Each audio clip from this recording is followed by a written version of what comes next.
এই ল'ৰাটো কেনেকৈ বহি আছে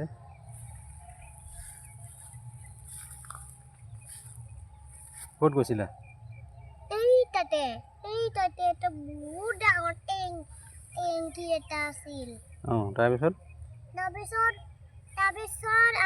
মই বস্তু পেলাইলো কি পেলালা কি বস্তু এইয়া মাটি চাটি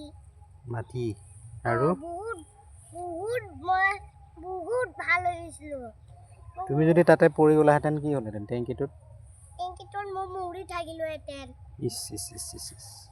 ইয়াতে তাতেনো কি আছে পাপা ক'ত এই তাতে টেংকিত তাতেনে এই তাতে বেয়া বস্তু আছে সাপ চাপ থাকিব পাৰে সাপ চাপ থাকিব পাৰে আৰু পাইথন পাইথন পাইথন নাই পাইথন নাই যদি মই এইবিলাক পেলাওঁ তেতিয়া কি হ'ব কি হ'ব